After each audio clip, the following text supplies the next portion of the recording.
Good evening, everyone. Good evening, Jackson. How are you? Good evening. I'm well. Hello. How are you? Great to see everyone. Yes, it is. Likewise. So let's just give it a few more minutes. All of our speakers here. Dr. Marie's here. Okay. Hello, Dr. Saunders. Dr. Saunders. Oh, hi, there she is. Yeah. Dr. Saunders is there. And Are we waiting for Ketley? yes. I see Ketley. Ketley Muna is here. Oh, there she is. Yeah. Okay, great. Okay, awesome. Okay, so I'll get started at 7:35. Cool. All right.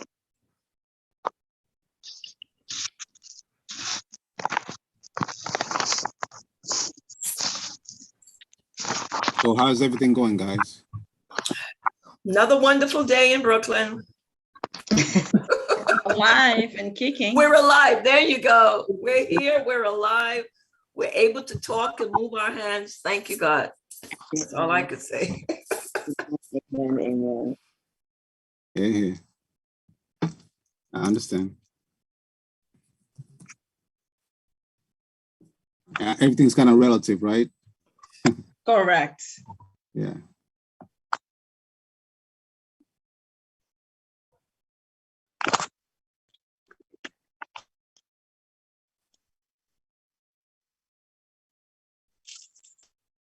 So everyone, it was easy for you guys to get on the Zoom, right? Yeah, one click. Yeah. Yeah, we want to maintain that. You know, the same link you use to register, the same link you use for the Zoom. Mm-hmm.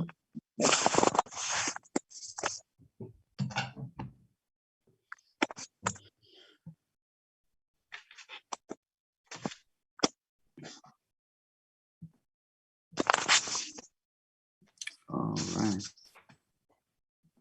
So we're going to talk about healthcare today, Yes. careers in medicine, women in medicine. Yes. A lot of jobs in healthcare right now. A lot. Yeah, we're going to ask you about them. Yeah, it's one of the few industries that's always need more people, you know. With all those baby boomers. No, right now there's a crisis. It's Yeah. a crisis out there. Yeah. Yes. Even Yeah, I have a few relatives that are nurses, and they always they always doing overtime. a lot of jobs for nurses, but nurses still are afraid to come on board because of the situations right now. And not everybody's sure exactly what is going on. So yes, it's true. There's a lot of job, but we're still short.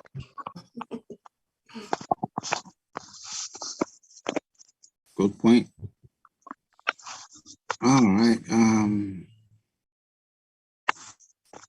Let's do some things here. We have 1 more minute.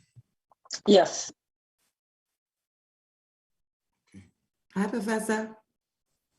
Hello, Selena. How are you?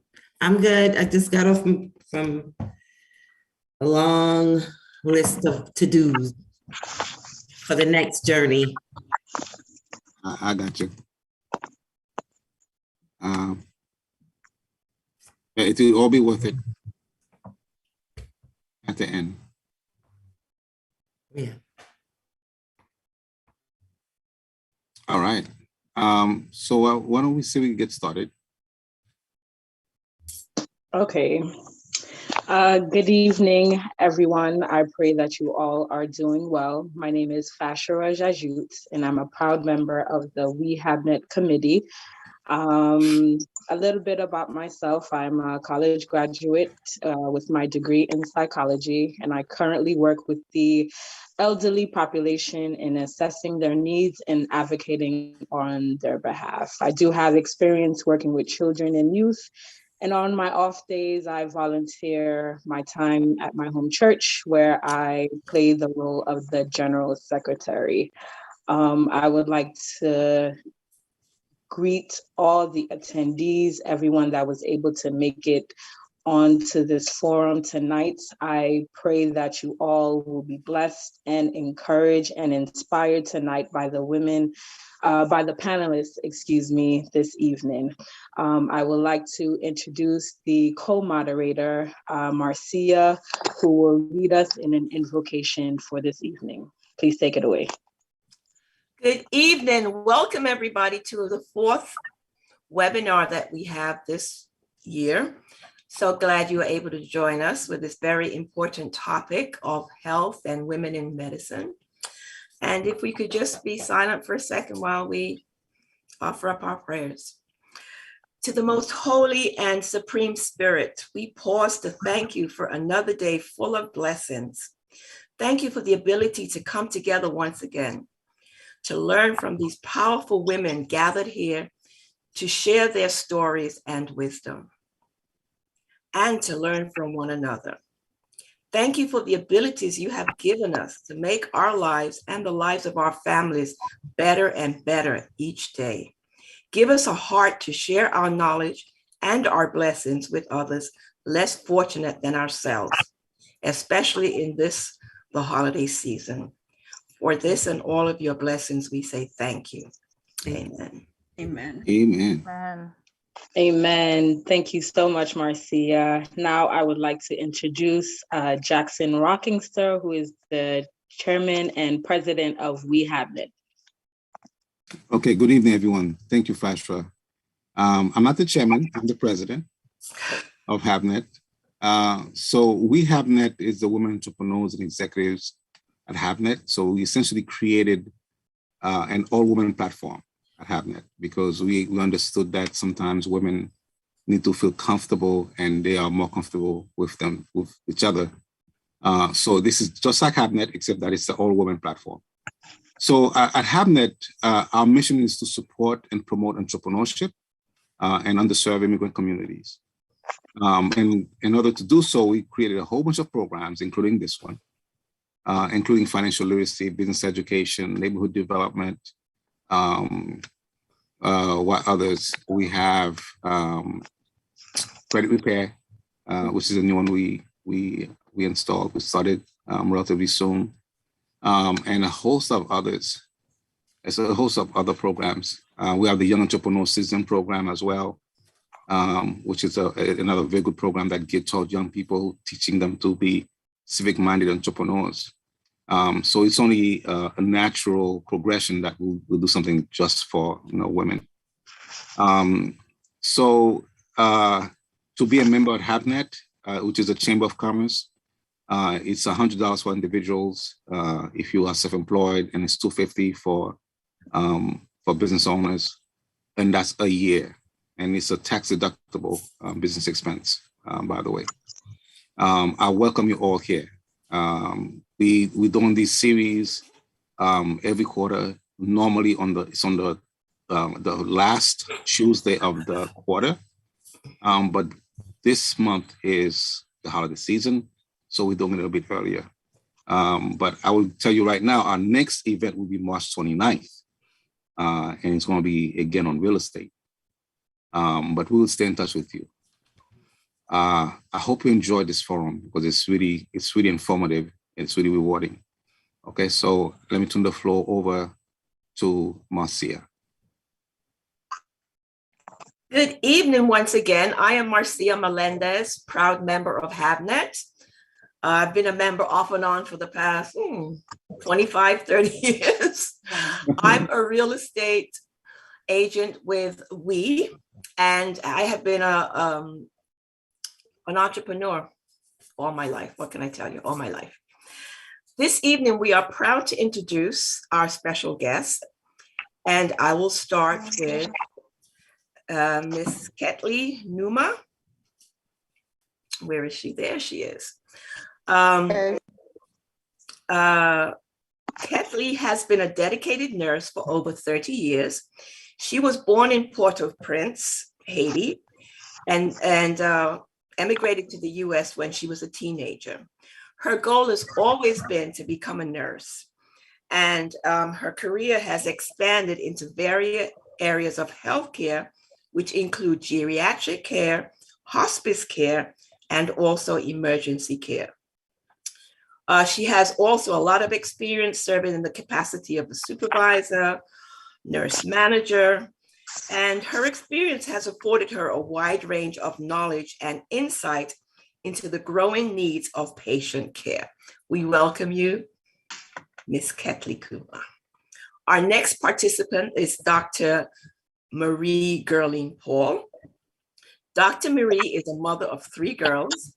She started her nursing career at the age of 17 and currently holds a doctorate degree in nursing. Dr. Paul is the founder and president of the Haitian Nurses Network and the owner of the HABNET Spa located in the heart of Flatbush. I think some spa treatments we could all do with right now. Yes. Yeah. She believes in educating, mentoring, and humanitarian work. Welcome. Thank you for joining us. Thank you for having me. Third, and definitely not last or least, Dr. Catherine Saunders is an assistant professor at the clinical medicine at Weill Cornell Medicine and is an obesity expert at New York Presbyterian Weill Cornell Medical Center. She specializes in the care of patients with obesity and weight-related medical complications. Dr. Saunders completed her residency in internal medicine at New York Presbyterian, and she's board certified in internal medicine, obesity medicine. Her clinical interests include drug-induced weight gain and pharmacotherapy, medications for obesity. She is also a co-founder of and senior medical advisor for IntelliHealth, a healthcare technology company whose mission is to scale and democratize access to effective obesity treatments. Welcome. Thank you for joining us. I will, just so that you know how the panel will work, I'm going to ask a question and I'll ask each person to answer it. It doesn't have to be answered in any particular order, but I'll just throw out the question and answer it as you will. Our first question this evening is, what motivated you to pursue a career in medicine? Whoever wants to begin can go ahead. Okay, I can answer that. I'll be the first one. As you were reading my bio, as when I was in Haiti as a little girl, I always wanted to be a nurse because we always play with dolls and stuff like that. And then when I migrated to New York at 17, I see the needs, and then I had a lot of mentors. I had a lot of friends, so they pushing me. This was my goal. So since then, this is my passion. So I love to taking care of people, especially geriatric populations. And then I fell in love with nursing. It's just like, because I remember one time I had a friend who told me, "Oh, you can go for social worker." I said, "No, this is not me. I'm a passions for, I have passions for taking care of people." So because social worker, I'm not saying social worker is bad, but I'm always like nursing. So this is why I choose the career of nursing, and I'm still pursuing my nursing degree in public health because I want to be out there helping out. Thank you. Thank you for that. Who would like to go next? Dr. Marie? Yes, I'll go next. Well, at first it started because everyone was doing it within my environment. Everyone was in the medical field. Mm-hmm. Yeah. And then again, my grandfather got sick and he was transferred to a hospital in Haiti. And then he was diagnosed with heart failure. And then they bombarded him with with normal saline, you know. So and then come to find out, you know, the outcome was catastrophic. So he died within an instant. So fluid overload. But I knew something was wrong. I didn't know what it was at the time. Okay. And then I said, you know what, I need to see what was going on. I need to know what was going on.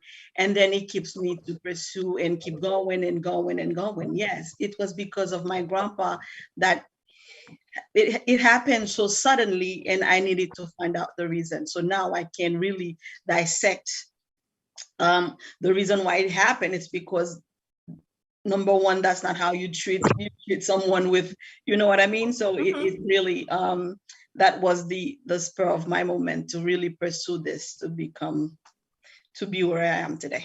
That's wonderful. Yes. Thank you. Dr. Catherine Saunders. Thank you so much for having me. I'm really honored to be with this incredible group. My specialty is obesity medicine. From the time I was in college, I actually had never really thought about medicine, but my roommates were pre-med. So I decided to do some medical research, which definitely was not for me to do basic science research. But during that experience, I rounded with the physicians and absolutely loved learning about how the body works and taking care of patients and constantly learning. So I decided to pursue a career in medicine. And then during my internal medicine residency, I just found myself with so many patients who had chronic medical problems because of their weight. And I had learned basically nothing about, you know, what obesity was, why it was a disease, how to treat it, and felt really, you know, unprepared to help my patients get to the root cause of so many of their health conditions. So that's why I decided to pursue a specialty in obesity medicine. And now that's what I practice, and it's very exciting to be able to help so many people become healthier and improve or resolve their weight-related health complications, which are over 200 different medical conditions, by helping them lose weight and keep their weight off. That's wonderful. Something we definitely need. Our next question: who were your mentors and what impact did they have on your career? And as a follow-up to that, okay, go ahead and we'll come up with a follow-up after that. So who were your mentors and what was the impact that they had on your career? I didn't really have a mentor, but I looked at my classmate that we became very close up till this day. I met her when I was doing my LPN. And then our life was so similar. So I looked up to her, she looked up to me, and every time we decided to go back to school, we did it together up until this level. So she's a great person to me. So I looked up to her. So she's my greatest mentor. She's my mentor, yeah. Wonderful. Dr. Saunders, did you have a mentor? Sure. There have definitely been several physicians whom I've gravitated to over the years. Either I was assigned to work with them or heard them speak and developed relationships. And, you know, I think one of the most important things about having mentors is, you know, just having people who are kind of outside of your family, who are outside of even your friends, who are sort of more professional relationships, people who care about you and get to know you, who can really be there at periods of transition or periods of hardship when, you know, you can reach out to them and have them give you really good advice and have your best interests. So it's been great to have people like that, but definitely takes work, and not everyone is a good mentor. So, you know, identifying people who you think would be good mentors and developing a relationship and keeping them updated so that when you do need them, they're there and they know what's going on, I think has been a really important aspect of my career.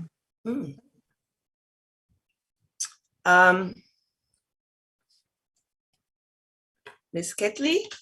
Yes.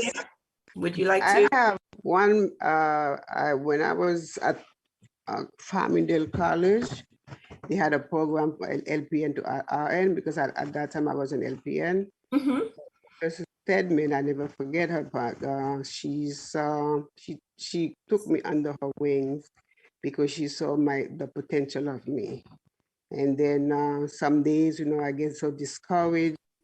And then she said, Ketley, you can do it, you can do it. Because, you know, when you go to school and you have family, and then it wasn't easier. She said, Ketley, you can do it. Some days I call, she caught me crying, you know, sometime when after the class, and if I don't do good, she also say, Ketley, you can do it. So she's always pushing me. She say, you're gonna reach far. I know you have some obstacle, but you can do it. So she was my mentor, and then I still, even though she's no longer here, but you know, she's still in my heart, because if I'm here right now, I have my BSN, and then I'm going for my master's, and I can say it's her. And then she's, God bless her soul, but she was the one pushing me. That's really great, because a lot of times, even, you know, in a job or at school, we just need, I think mentors are very special people. Yeah. Because it's hard to do things by yourself, as you said, especially when you have a family. As a follow-up question to that, what mentorship opportunities are available for young men and women who would like to follow in, you know, your footsteps, or just to have a career in medicine? What are the mentorship possibilities available for young men and women today? At my organization, Haitian Nurses Network, we have a wide variety of nurses and social work. So within our network, so they know to come to us. Like right now, I am mentoring 2 NP students, and they also do their clinicals with me in my practice. So it's important, because I didn't get to have anybody, but right now within my organization, we do provide that. And I see some of my nurses on the panel right now, they do have it in Florida and everywhere. Yes, we do provide it here in Brooklyn. We need that. Great. Dr. Saunders, do you have any ideas to give for mentorship opportunities? Sure. I wish there were more, mentoring opportunities that were more kind of official opportunities.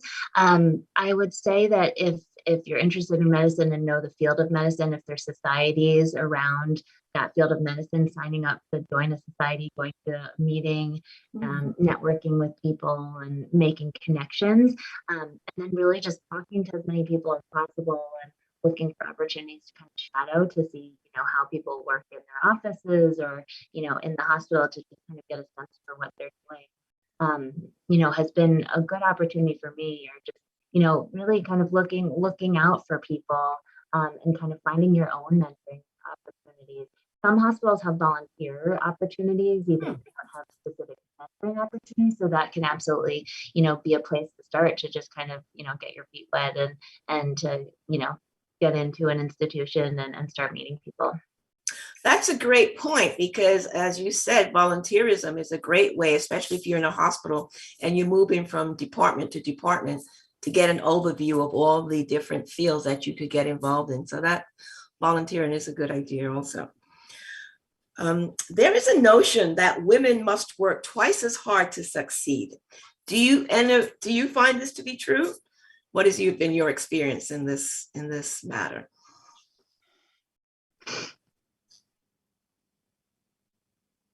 Dr. Saunders, you look. Sure, I'm happy to start. Just laughing because at this point in my life, I definitely agree with that sentiment. I have 3 kids under the age of 3. And I think, even dads who are incredibly dedicated and hardworking, and I have so much respect for that. It's a little bit different for women sometimes, just, physically to be pregnant, nursing is also basically do. And, I think sometimes just pressure that we put on ourselves as moms to be around a lot, and kind of the guilt that we feel when we're not, is a real thing. And so I think just being a mom is sort of a full-time job in and of itself. And it's hard to do that, while also trying to build a career. So it's definitely something that is tricky and, ebbs and flows at different stages.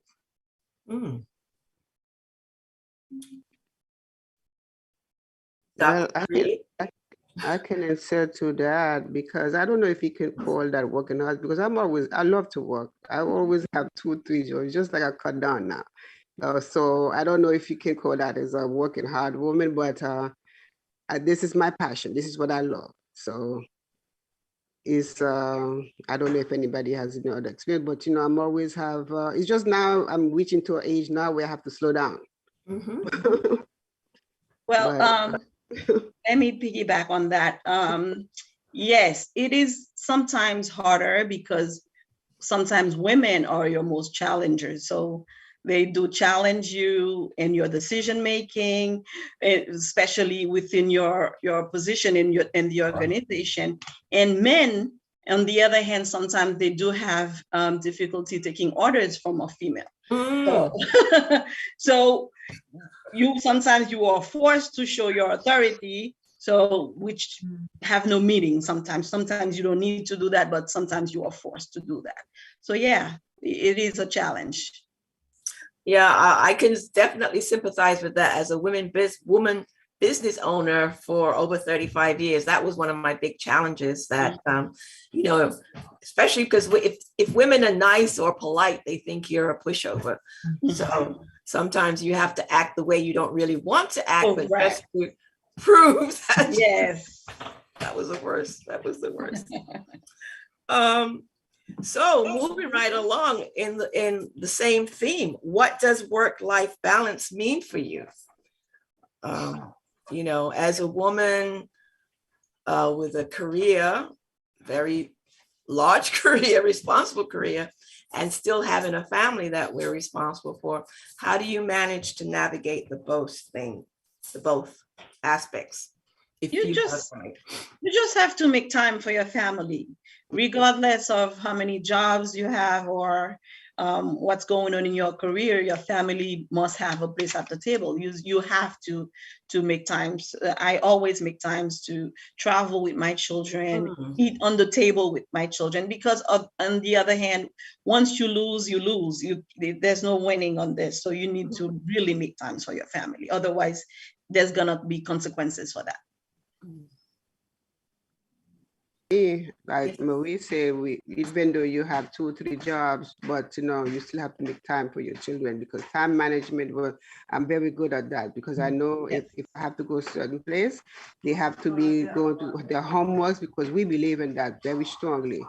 So the same thing with Marie. So time is, you gotta put time for your children because if you don't, who's gonna do it? Because that's why a lot of them out there.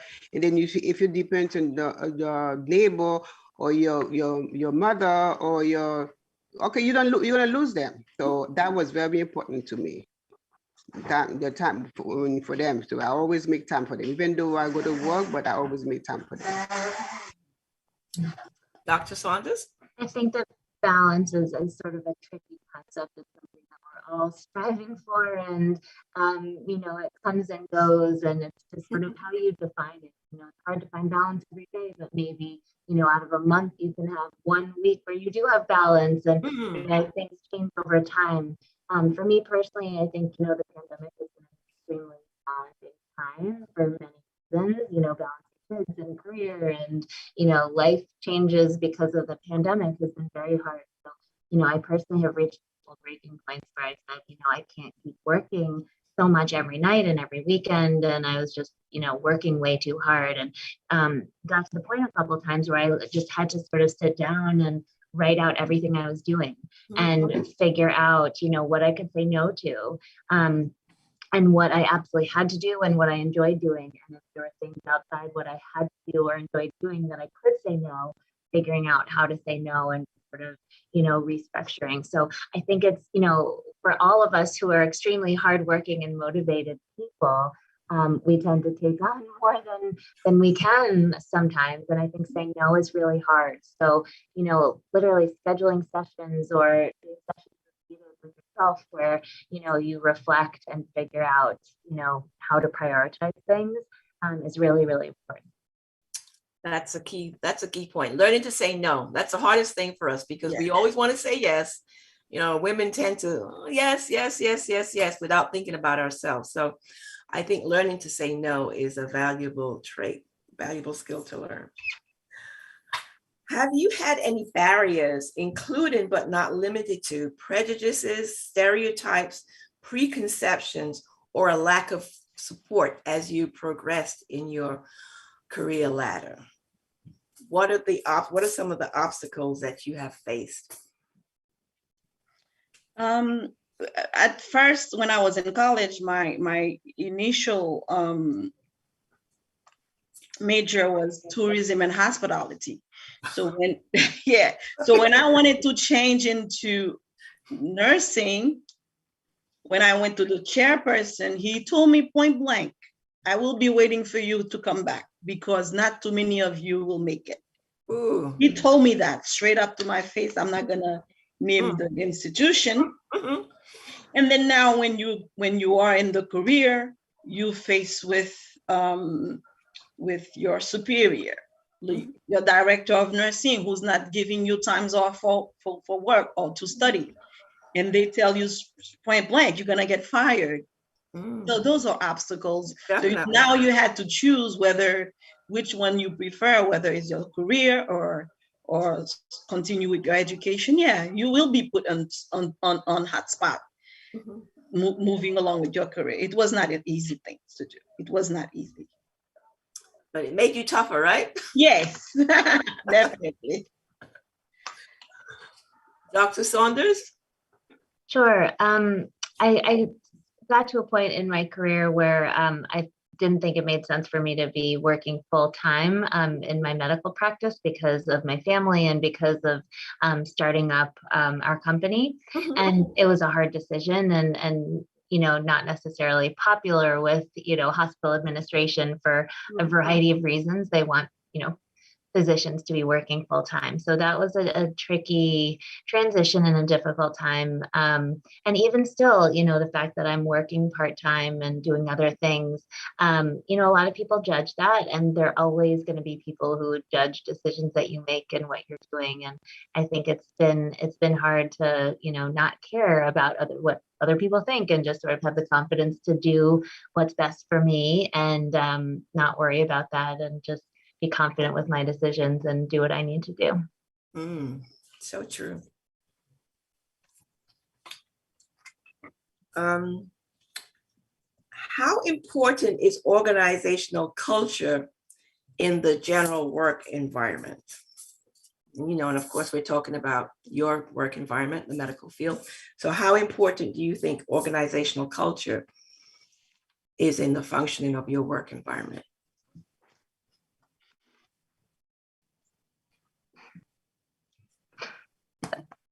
I'm happy to go first. I do think it's very important in terms of general happiness and support. Right now, the idea of organizational culture is a little funny because there's so much, working from home and hybrid models of work. So I think that really plays into it. And I think, if you're in a period of transition or looking for a new position, figuring out what that organizational culture is, and if it aligns with what you think would make you happy is hard. I have so many patients who are working from home, working back in person and doing a hybrid, and different things really work for different people, and kind of knowing yourself and knowing what's best for you is really important when you're evaluating your happiness and, if the organizational culture works for you.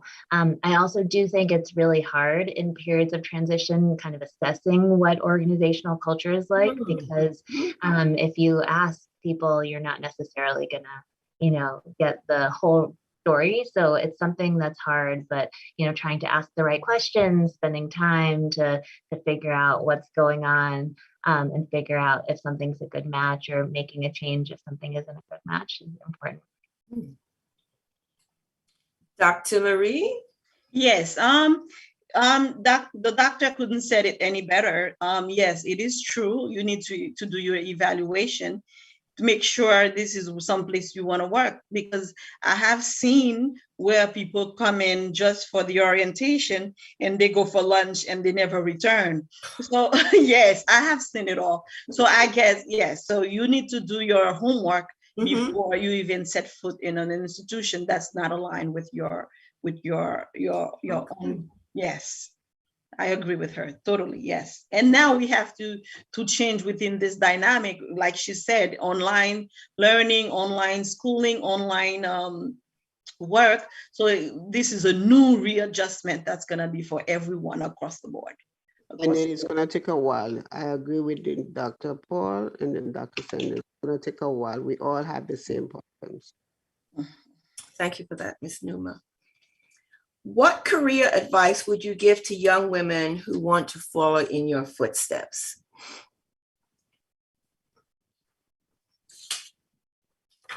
Dream. If you want, if you start, this is Kelly. If you have a goal, no matter what, you're gonna find some obstacles, you're gonna find some challenges, but this is, if that's what you want, go for it. Correct. Don't let nobody say to you, oh, either you're too old or this is not for you. Follow your dream. Correct. Yes, it's gonna be a challenge because I've been there. But this is my advice. Even though I have a new orientees that come, new students, new employees that come to the job, and I told them, some of them say, "Oh, this is too hard." I said, "No. Keep on going. If that's what you want, keep on going. Follow your goal." That's my advice. Dr. Saunders? I think that's great advice. I think, leading with your heart and doing what you want to do and not what other people think you should do. And, thinking about what would really make you the happiest, knowing that what you're going into is going to be hard and there are going to be ups and downs. And, when things are hard, you don't want to, question if you even want to be doing what you're doing.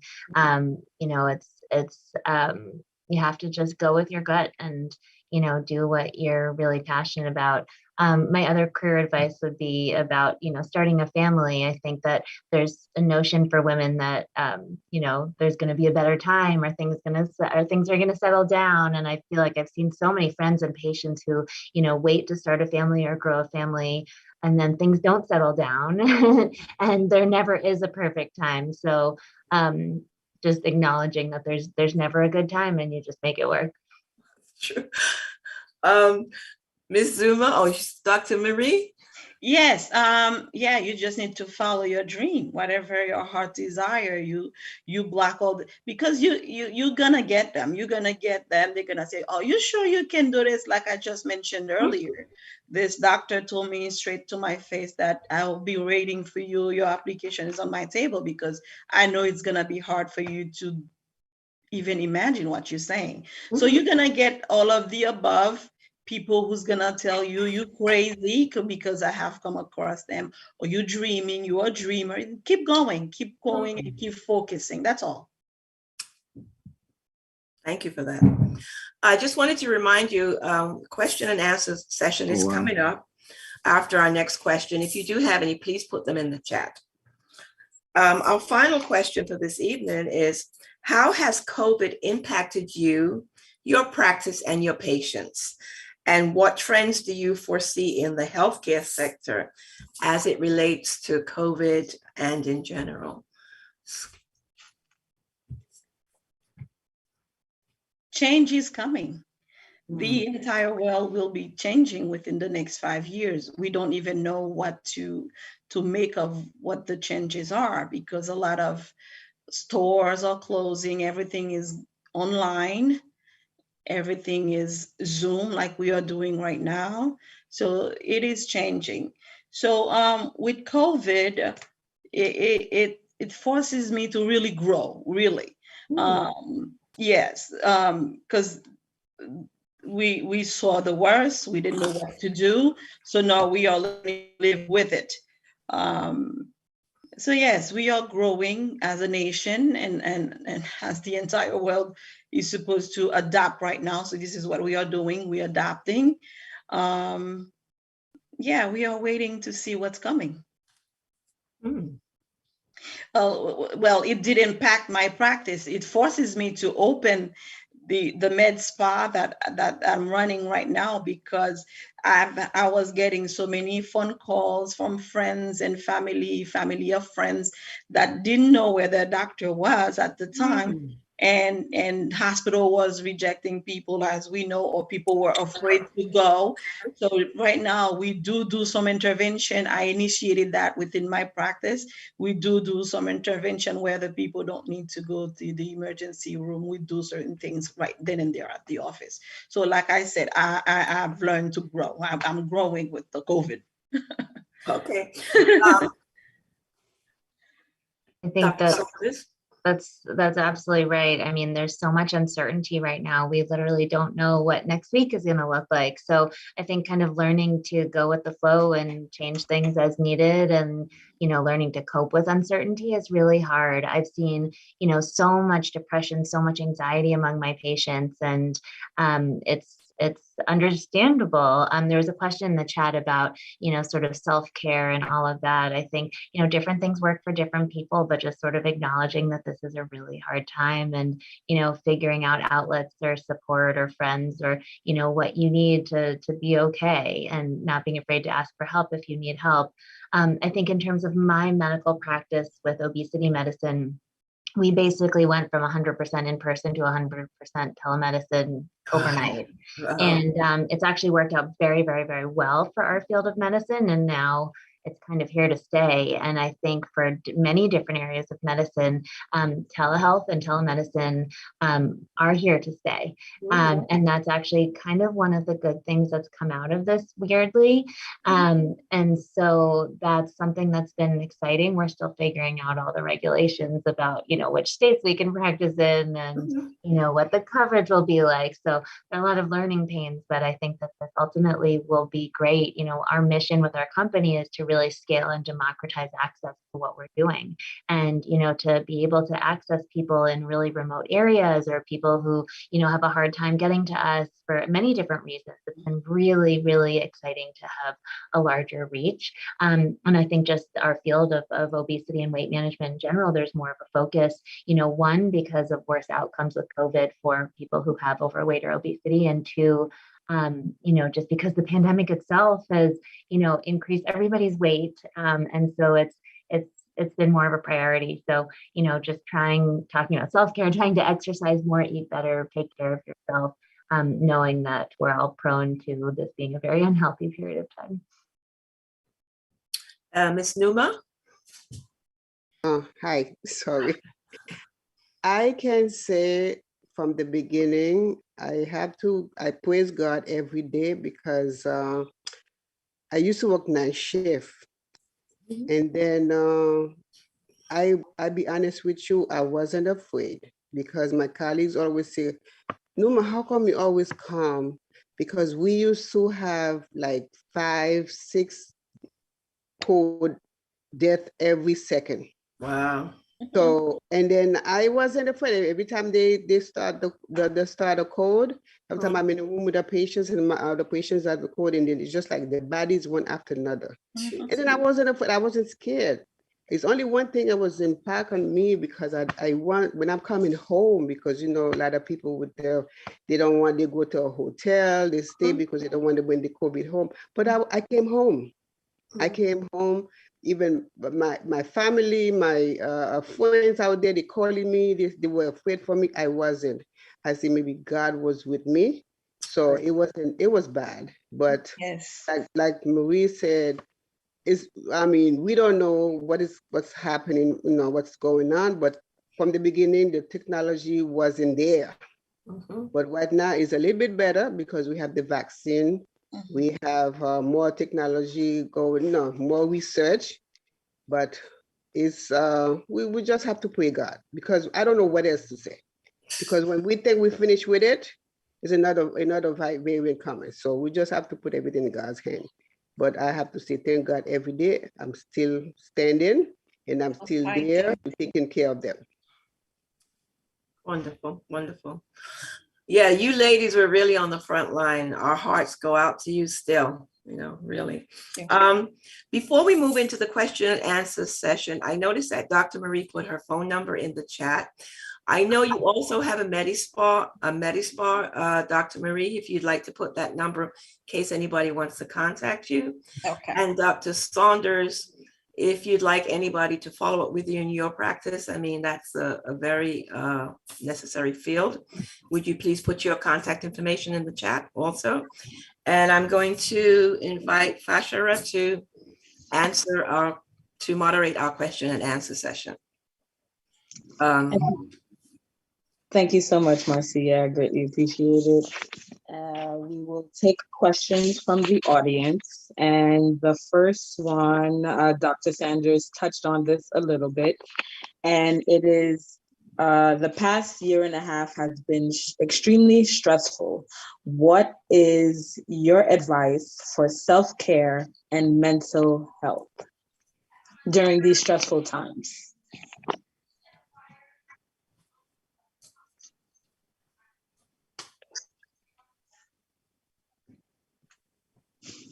Either Ms. Numa or Dr. Paul, whoever would like to go.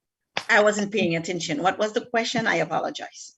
No problem. The past year and a half have been extremely stressful. What is your advice for self-care and mental health during this stressful time? During the crisis, communication is key. So you really need to find someone to vent to, because if you keep it all in, it'll build up. So because when you're exchanging words, you're gonna find their ideas. And because I've had friends who lives out of state who have their children were very panicking and with, with the whole situation. So I was able to coach them while here in New York, tell her to deep breathe, relax, think of otherwise. The world is not ending for this, you just need, some people just need a word of encouragement. So this is why it's important to have that one person where you can communicate with, and in any event, you can pick up the phone and call and distress. Distress is very important, and do what you like. Watch some TV, watch the show. Don't watch the news. That's gonna put more stress on you. I have kids. Do not watch the news. Within the organization, we have a code where we are not supposed to share anything that's visually impacted people, things that are, no, we don't do that. Those are important. Graphic pictures, people that we don't do that. Don't allow that, because it will impact you. So yes, you need to stay away from negativity. That's all. And then also, what we say, have someone that you can trust. And then, because a lot of time people, when you explain with this COVID right now, yes, there's a lot of people with a mental problem. You find a professional that can help you, because you don't want to be labeling, because you may not have a mental problem, but you need somebody to vent. So if you get someone that you can trust, because there's a lot of organizations out there, a lot of help.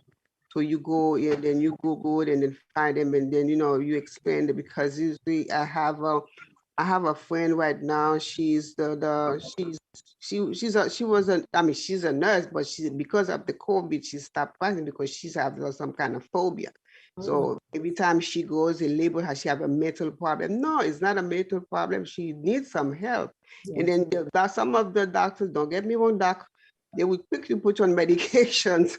But sometimes you don't need the medication. You need somebody to sit down and talk to you, to vent your problem. Just like you were in the army. When you come out the army, yes, you have this kind of problem. But so don't have someone, and then next minute you're gonna label it as or she has a mental problem. No, it's not a mental problem. They need help. There's a lot of organizations out there. And then just go to spa, exercise, go to meditation, meditation, go to relaxation. Because that's what I do. Because sometimes I can find myself, depressed at times, because when you look what's happening before, even though I don't really get it, but we are in denial. But I just keep my mind busy. Correct. So true. Exercise. I walk just about every day, because if I didn't walk, I'd go crazy. Really, just to have, Yeah. Okay, our next question, this is for the panelists. This is a two-part question. The first part is, what are your thoughts on the New York State mandate as it relates to COVID?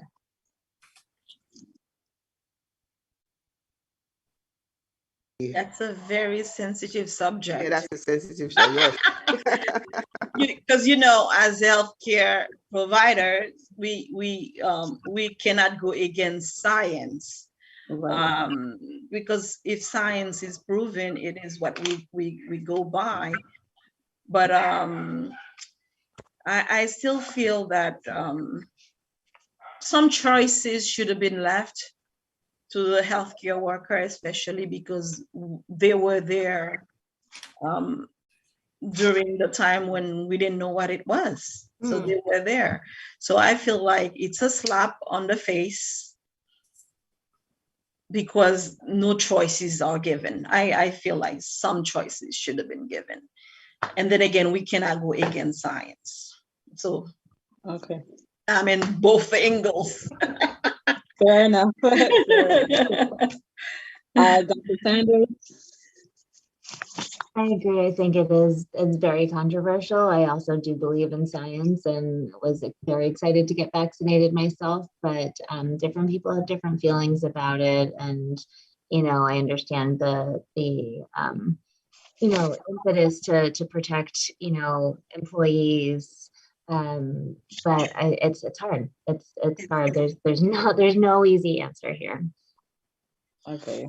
Miss Numa? And I know this is very difficult because I don't like to talk about it, but I protect myself. I wear the mask. I mean, I can't tell the people what to do, but it's your choice. So, but when I make sure I have my mask, I'm at work. They request you to wear the mask. I have the mask. When I'm outside, because I have a problem with allergy. When I'm outside, I'm free. But when I'm gonna meet someone, I always have the mask. So it's your choice. That's why sometimes I don't like to discuss because it can come to a debated argument. So I just leave it alone. I tell them, okay, it's your choice, but I do wear the mask. Okay. And the second part to that question is, should the mandate be stricter, especially with the new variants? I think there's actually so much we don't know. It's not even clear that, vaccination protects us from the variant. There have been so many, cases among people who are vaccinated. It looks like, the vaccine may protect against worse disease. But I think it's just, we're learning things hour by hour, day by day. So I just don't know enough yet. Okay. Anyone else? What I would suggest is that I also hold classes for the older population. When they ask me those type of questions, the answers is always continue to do what you did when we first started with this situation. Wash your hands, cover your cough, wear your mask, 6 feet distancing. Whatever your beliefs are, you can't go wrong if you keep practicing the same thing. Continue to practice whatever it is. Do not put all your faith on the vaccine. Yes, we have to put our faith on the vaccine because it's scientifically proven, but nevertheless, do not stop practicing the basics. Basics save lives. The foundation. Got it. Okay, our next question. Have your patients adjusted to telehealth? Example, in terms of video support or a lack of infrastructure needed to adjust to home visits? I guess this one is for me, but I would say that actually people have adjusted very well to telehealth. Our office is on York Avenue in Manhattan, which is so far east that our patients would often have to take off half a day of work or, sit in traffic to come and see us. So many people love, the convenience of just scheduling in 20 minutes and being in the comfort of their own home. So it's been really nice for most people in terms of sort of technical difficulties that there were definitely a lot when we started. At this point, it's been running much more smoothly, but we definitely have technical support at the hospital that can help people. For some of the older patients, especially, or people who don't have a good connection, it can be tricky, but we always have a backup video option, or we can talk by phone. So I think in general, it's actually been a really good thing, again, to sort of scale and democratize access to medicine that, wasn't as accessible to different populations of people. Okay. Dr. Paul or Ms. Nima? Yes. This is gonna be part of us. This is not going away. So we just gonna have to learn to make the best of it. Yes. This is something that's here to stay. It's gonna remain. So we just have to find a way to make the best of it. The patients are adapting. Yes. Okay. And one last question from the chat. Someone wrote, during the crisis, healthcare workers were seen as heroes. There were no mandates and we handled our jobs to the best of our abilities. Recently, however, those who chose not to get the vaccine based on their beliefs were fired from their organizations. Do you think this is fair? I think I've answered that earlier when you answered the first question, because no choices were given, but other than that, yeah, I think the people should have at least some kind of way of making their own choice. That's my opinion. Okay.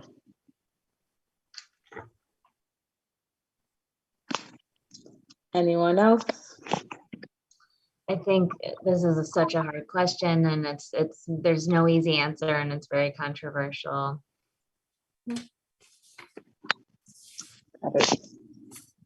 I agree. Agree.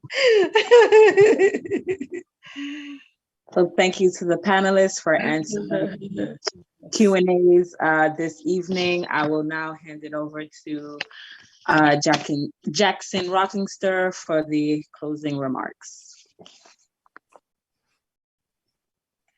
All right, that was a wonderful session. Did you guys enjoy this? Yes, it was nice. Very informative. Very informative indeed. There's a couple of things I want to say. I really want to thank the executive committee of We HABNET, Women Entrepreneurs and Executives at HABNET. Ladies, thank you so much. You guys did a wonderful job. It's our last session for the year. We've done this every quarter since March, and you guys did a superb job. And we couldn't do it without you. So I want to list the names of all who participated in making We HABNET possible, starting with our moderator, Marcia Melendez. Thank you. She's been a member of HABNET since the beginning, and we appreciate you. We have Alana Smith, who's also been a member of HABNET since the beginning as well. I don't know, 16 years or so. Fasha Jajut, thank you so much, our co-moderator. I want to thank Deidre Lavelle, who's our new member. And she runs a daycare on Newson Avenue. She's the vice chair of the FS Nostrum Medicine Association. She's awesome. I appreciate you guys. I appreciate you. I want to thank Margaret Torpnas, who's been a board member for a long time. I want to thank Melissa Sevier. She missed a lot of our work, but when she is here, she does a lot. And also Rita Pierre, we're gonna miss her because she had resigned from We HABNET, but we're definitely gonna miss her. So guys, ladies, thank you so much. And for those of you who are wondering why am I doing something about women, I gotta tell you, I'm gonna say this all the time. I've had strong women in my life all the time. From my mother, my 4 sisters, my 3 daughters, my wife. I'm surrounded by women, right? And no I believe choice. I believe excellence is excellence, and it should not be based on race or gender or any other trait. if someone is good, if someone is effective, and there's efficacy, you cannot limit them by race or gender or anything else. That's my belief. And I think women are awesome, right? And I'm not just saying that because I have 3 daughters, right? Also, I have to make this disclosure. I am a advisory board member at Weill Cornell, and I'll call you back. They were great sponsors. They were wonderful sponsors of our series, Women Entrepreneurs and Executives, and I thank them for that. They are wonderful, awesome professionals, efficient people, caring people, and I'm proud to be an advisory board member of Weill Cornell. So, Dr. Catherine Sanders, tell the team I said hi. Right? All right. So our next meeting will be March 29th. It's the last Tuesday of every 3rd quarter, except on Fridays because of the holiday. So the next meeting is going to be on real estate. It will be moderated by our very own Alana Smith, who is a real estate broker, and Marcia Melendez, who is also a real estate broker. She will be one of the panelists. It's about wealth building, right? Very important. Yeah. Basically, we want to minimize the wealth disparity that exists between people of color and our white counterparts. The first rule of wealth building is homeownership. There you go. It's your first, your first step to financial security, and we want to promote that. And all the communities in our community, we definitely want to promote that. God is not creating any more land. So if you get to buy a piece of land, make sure you buy it, right?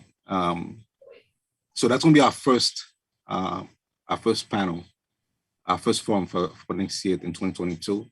We're going to keep in touch with all of you, and we hope you come back. Again, thank you so much for making this a very successful event initiative. We'll find ways to possibly make this more often than quarterly based on the demand. But right now it is quarterly. Thank you so much, guys. Unless there's any questions or concerns, that this meeting is officially adjourned.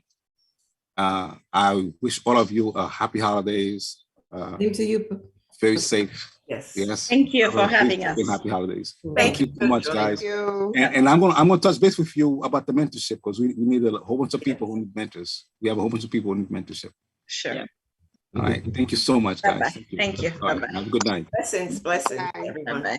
God bless. Bye-bye, everyone. Bye-bye. Bye-bye. Good night. Good night.